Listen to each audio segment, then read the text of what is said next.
이제 8월 25일 금요일 아침 5%입니다.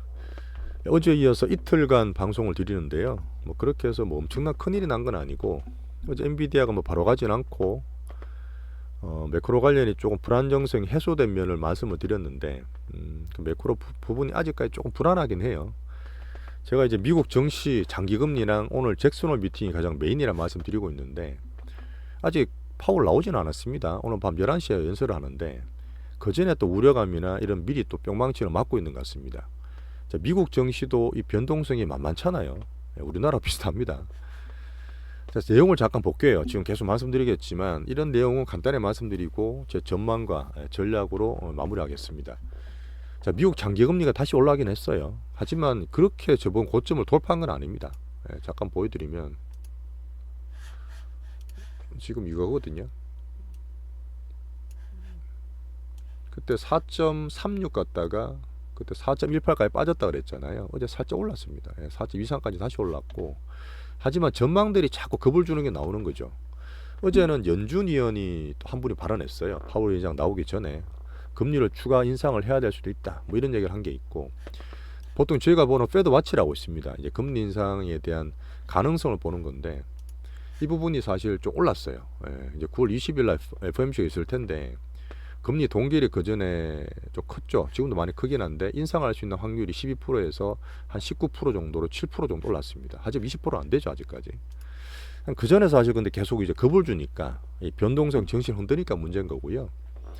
제가 항상 말씀드릴 때 단기 변동성이 흔들리더라도 큰 추세 기본으로 다시 돌아가 보자 말씀드렸는데 여전히 매크로가 불안정하지만 또 그렇게 겁을 낼 것도 아니에요. 자, 그리고 지금 모기지금리가 사실 7% 이상 돼 있는 상태라서 이것 때문에 지금 여러 가지를 봐야 되죠.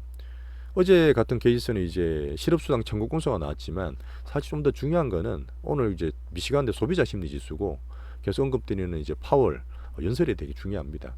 그 장기금리가 안정되는 게 사실 맞아요. 이게 돼야지만 나스닥이 좀 안정이 되거든요. 뭐 그 과정 중에 있다 보시면 될 것 같고요. 제가 금리 편에 말씀드렸던 부분이 있습니다. 우리 기준이 아니라 글로벌 빅머니 포트폴리오 기준으로 봤을 때 채권을 선호하느냐 주식을 선호하느냐, 지금 금리가 지금 오르느냐 뭐 동결이냐, 저는 동결로 보고 있지만 그런 가운데서 물가가 자꾸 빠지고 있잖아요. 그래서 실질로 받을 수 있는 실질 금리가 좋은 수준인 겁니다. 모기지금리까지 포함해서 보고 이러면, 그러다 보니까 야, 주식보다 굳이 위험한 주식 갖고 갈 거 있어? 채권으로 가지란 흐름 때문에 자꾸 이제 불안한 나스닥을 때리고 채권을 사자는 식으로 지금 시장에서 왔다 갔다 하고 있는 거거든요. 하지만 우리나라도 마찬가지겠지만 미국도 증시가 조정을 많이 받았어요 지금요. 10% 넘게 떨어지는 상태이기 때문에. 자, 미국도 변동성이 가장 큽니다. 작년에 사실 전 세계 제일 많이 빠진 게 나스닥과 코스닥이었어요. 올해 들어도 제일 많이 오른 게 나스닥과 코스닥입니다. 변동성이 좀 많이 크고 요 근래 개인들의 시장 참여가 많이 말씀을 드리고 있잖아요. 크다고. 그다음 근래 들어서 옵션의 파생도 좀 과도하긴 해요. 그런 면 때문에 더 나스닥 흔들린다 봐야 되는데, 자, 어제 엔비디아 그렇게 좋다 하고 목표가를 뭐 1100달러까지 부른 데도 나오던데 다시 400달러 중후반에 떨어졌어요. 어제 500달러 신고가 났다가 다시 보합정도 떨어졌고, 이런 얘기 있었습니다. 반도체 엔비디아 너무 좋으면 엔비디아에 대한 경쟁 업체들이 있죠. 뭐 CPU 만드는 인텔이라든지 같이 만드는 2인자 AMD라든지 얘들은 더 안 좋은 거 아니냐. 정말 1차원적인 생각이죠. 나스닥 변동돼서 이런 심리도 있었던 부분인데 뭐 그 정도로 많이 흔들렸습니다. 하지만 제가 말씀드리는 가장 중요한 매크로인 부분은 10년 장기물은 아직 좀 더 봐야 되는 부분이 있고요. 뭐 고가 떨어진 것도 아니고 달러 인덱스도 104고 어제 우리나라 기준으로 미국이 떨어졌지만 한 쿠션 받고 우리나라 오는 거기 때문에 우리나라는 조금 더 또 새로 봐야 돼요.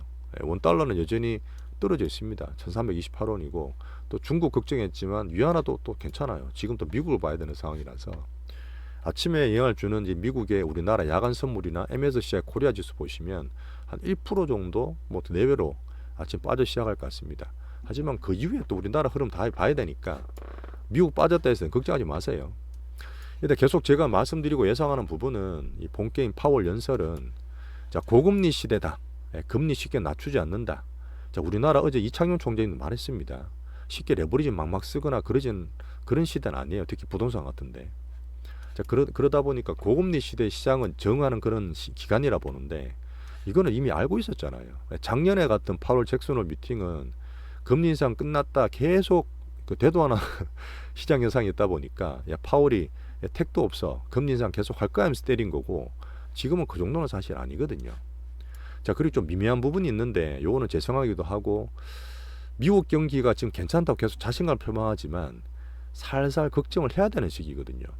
속으로 연준도 이걸 알고 있을 겁니다. 그러다 보니까 말은 그렇게 하지만 실제로 9월 달에서는 금리 동결을 이제 예상합니다. 하지만 그 전까지는 항상 말하죠. 연준은 그냥 마우스 컨트롤이에요. 말로 조지는 겁니다. 실제 액션보다는 말하는 게 80%이기 때문에 그 전에 시장 반응을 사실 보는 거예요. 자 그런 면에서 사실 조금은 등락이 있고 특히 나스닥이 더 민감하기 때문에 움직임이 더 크긴 한데 뭐 제가 봤을 때는 나스닥 기술적으로 전저점을 깨고 내려가야 돼요. 며칠 전에 개점을. 근데 제가 어젠가 그저께 말씀드렸죠. 코스닥 떨어질 때 양호한 조정이다. 나스닥이 전저점 깨지 않고 다시 반등을 주거나 오늘 파월 연사에 넘어가면 똑같이 복귀합니다. 그러다 보니까 지금 매크로 관련 안정성 보는 가운데서 다른 거 괜찮고 미국 파월 연설이 좀 관건이 남아있긴 하지만 너무 걱정하지 말고 보시죠.